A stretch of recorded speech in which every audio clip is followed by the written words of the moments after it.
La célébrité peut être un rêve éblouissant, mais pour certains, elle se transforme en cauchemar à cause de la drogue.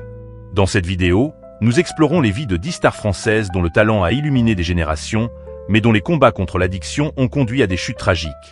Leur parcours, marqué par des succès fulgurants et des luttes personnelles, nous rappelle la fragilité humaine face à la dépendance. Préparez-vous à plonger dans des histoires poignantes, mêlant gloire, douleur et fin déchirante. Voici leur destin. Thierry Le Luron, né le 2 avril 1952, était un imitateur et humoriste français, adoré pour ses parodies audacieuses des personnalités politiques et artistiques de son temps. Ses imitations, à la fois hilarantes et incisives, captivaient le public dans les années 70 et 80, faisant de lui une figure incontournable de la télévision et des scènes parisiennes. Il animait des émissions à succès comme le Luron du dimanche et remplissait des salles mythiques comme l'Olympia grâce à son charisme et son talent unique. Son humour, souvent provocateur, lui a valu une popularité immense, mais aussi des inimitiés dans les cercles politiques. Malheureusement, sa dépendance à la cocaïne et à l'alcool a progressivement terni sa carrière, entraînant des problèmes financiers, des relations personnelles tumultueuses et une détérioration de sa santé physique et mentale. Les excès ont épuisé sa vitalité, le conduisant à une fin prématurée qui a choqué ses nombreux fans. Il est décédé le 13 novembre 1986 à l'âge de 34 ans. Daniel Balavoine, né le 5 février 1952, était un chanteur et compositeur dont la voix puissante et les textes engagés ont marqué la chanson française. Ses chansons emblématiques, comme l'Aziza, Mon fils, Ma bataille et Tous les cris les SOS, abordaient des thèmes sociaux et humains avec une sincérité rare, touchant des millions d'auditeurs. Figure majeure des années 80, il a su allier mélodies accrocheuses et messages profonds, devenant une voix pour les causes humanitaires, notamment en Afrique. Sa carrière fulgurante l'a placé parmi les artistes les plus influents de son époque, mais la pression de la célébrité a exacerbé sa consommation de cocaïne et d'autres substances. Cette dépendance a aggravé ses troubles émotionnels, le plongeant dans des périodes de doute et d'instabilité. Bien que son décès soit lié à un accident d'hélicoptère lors du Paris-Dakar, son addiction a joué un rôle dans son état général. Il est décédé le 14 janvier 1986 à l'âge de 33 ans. Jean-Louis Murat, né le 28 janvier 1952, était un chanteur et auteur-compositeur connu pour sa musique poétique mêlant rock, folk et chansons françaises. Avec des albums comme Cheyenne Automne et Le manteau de pluie, il a séduit un public fidèle par sa sensibilité artistique et ses textes introspectifs, souvent inspirés par la nature et les émotions brutes. Moins grand public que d'autres, il a cultivé une carrière prolifique, influençant la scène indépendante française par son authenticité et son refus des compromis commerciaux. Cependant, sa dépendance à l'héroïne et à d'autres drogues a miné sa vie, entraînant des périodes d'isolement, des dettes croissantes et une santé fragile. Ces luttes ont marqué ses dernières années, l'empêchant de maintenir la stabilité nécessaire pour capitaliser sur son talent. Il est décédé le 25 mai 2023 à l'âge de 71 ans. Claude Morgan, né le 24 décembre 1944, était un chanteur de variété française, connu pour ses tubes des années 60 comme Le Vagabond et Si j'avais un marteau. Sa voix chaleureuse et son style romantique incarnaient l'esprit yéyé, séduisant un large public à l'apogée de sa carrière. Il représentait une époque insouciante, où ses chansons simples et entraînantes faisaient danser les foules. Cependant, sa dépendance à l'alcool et à la cocaïne a rapidement ruiné sa carrière, le faisant tomber dans l'oubli. Les dettes, les échecs professionnels et les problèmes personnels se sont accumulés, transformant sa vie en une spirale tragique. Il a tenté à plusieurs reprises de relancer sa carrière, mais ses addictions ont scellé son destin. Il est décédé le 15 septembre 1995 à l'âge de 50 ans.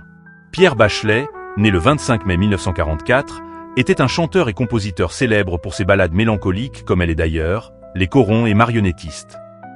Sa musique, empreinte de douceur et de nostalgie, a marqué les années 80, notamment grâce à ses compositions pour des films comme Emmanuel, qui ont connu un succès international. Sa voix émouvante et ses textes poétiques ont touché le cœur de nombreux fans, faisant de lui une figure incontournable de la chanson française. Cependant, sa dépendance à l'héroïne, développée au fil des années, a affecté sa vie personnelle et professionnelle, entraînant des périodes de retrait, des conflits familiaux et une santé déclinante. Malgré des efforts pour surmonter son addiction, les conséquences physiques et émotionnelles ont été dévastatrices. Il est décédé le 15 février 2005 à l'âge de 60 ans. Comme d'habitude, prends une seconde pour mettre un j'aime à la vidéo et t'abonner si ce n'est pas encore fait. Merci pour le soutien. Marie-France Pizier, née le 10 mai 1944, était une actrice et réalisatrice française, connue pour ses rôles dans des films de François Truffaut comme Antoine et Colette et L'amour en fuite. Son élégance naturelle, son intelligence et son talent pour incarner des personnages complexes en ont fait une figure respectée du cinéma français. Elle a également exploré la réalisation, prouvant sa polyvalence avec des œuvres comme Le bal du gouverneur.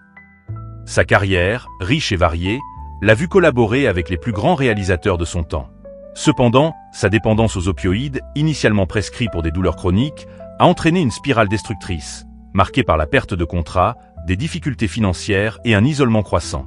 Cette lutte a terni ces dernières années, la privant de la stabilité qu'elle méritait. Elle est décédée le 24 avril 2011 à l'âge de 66 ans.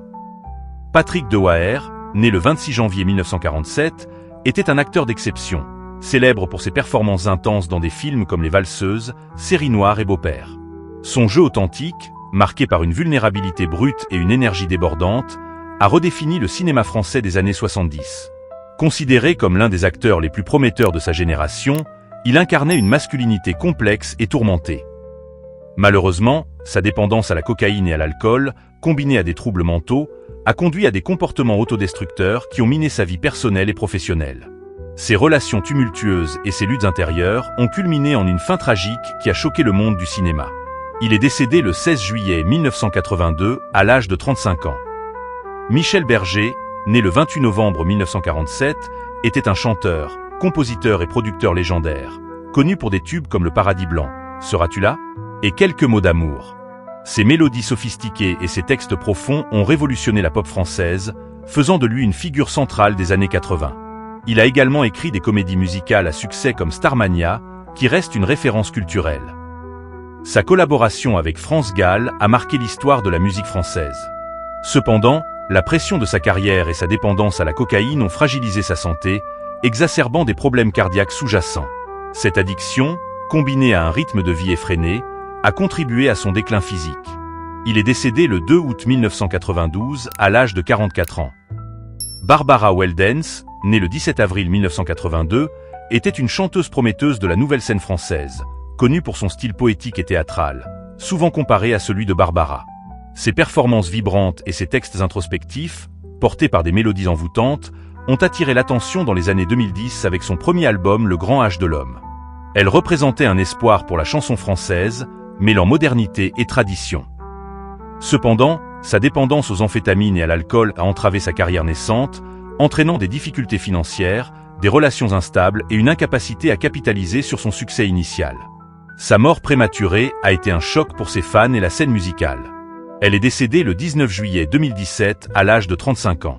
Bernard Giraudot, né le 18 juin 1947, était un acteur et réalisateur, célèbre pour ses rôles dans des films comme Le Crabe-Tambour, Les Spécialistes et Ridicule.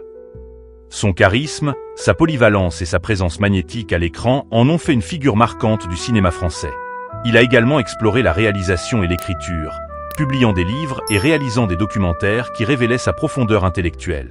Sa dépendance à l'héroïne, contractée dans sa jeunesse, a ressurgi à plusieurs moments de sa vie, affectant sa santé et ses finances malgré des périodes de rémission. Les conséquences de cette addiction, combinées à une maladie grave, ont pesé lourdement sur ces dernières années. Il est décédé le 17 juillet 2010 à l'âge de 63 ans. Ces destins tragiques nous rappellent que la gloire ne protège pas des ravages de l'addiction. Derrière les projecteurs, ces stars étaient des êtres humains confrontés à des luttes intimes et dévastatrices. Leurs histoires nous invitent à réfléchir aux dangers de la drogue et à soutenir ceux qui en souffrent. N'oublie pas de t'abonner à la chaîne pour plus d'histoires captivantes.